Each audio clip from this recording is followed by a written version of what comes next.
Hey there, and thank you for taking a few minutes to chat with me about the difference between a pre-approval letter, a pre-qualification letter, and a loan commitment. So, very simply, let's start with the weakest or easiest to produce will be a pre-qualification letter. Generally speaking, a pre-qualification letter is going to consist of having had a verbal conversation with the borrower.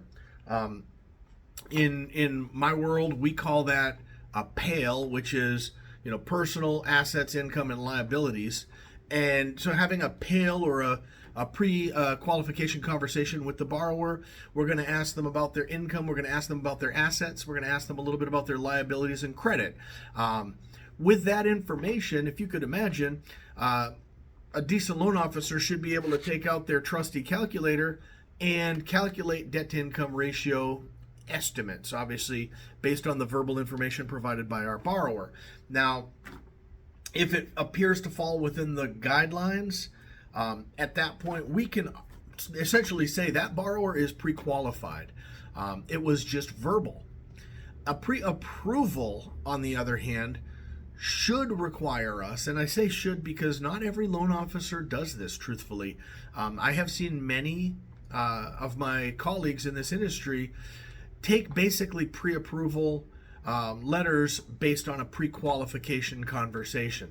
So what should be a pre-approval is I've looked at their income documentation, I've looked at their assets, I've looked at their credit, I've calculated debt to income ratios, I've evaluated the file, and in some cases even run DU or desktop underwriting.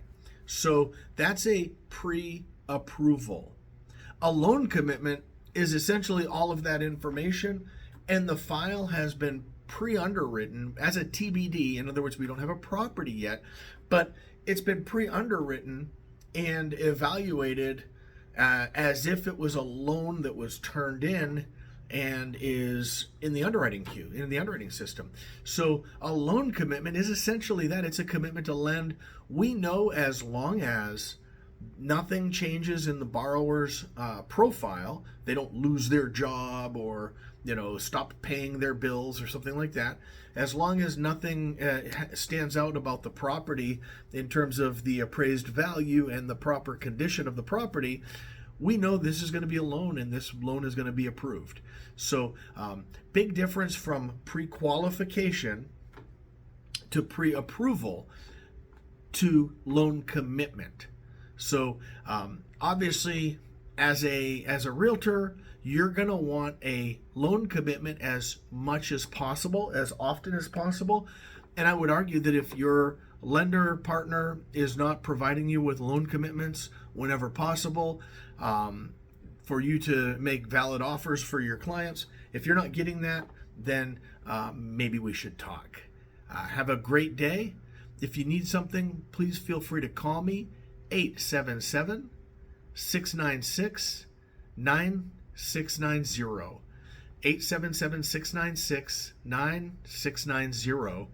And I would love to assist you and talk to you more if you have any questions. Thanks and have a great day.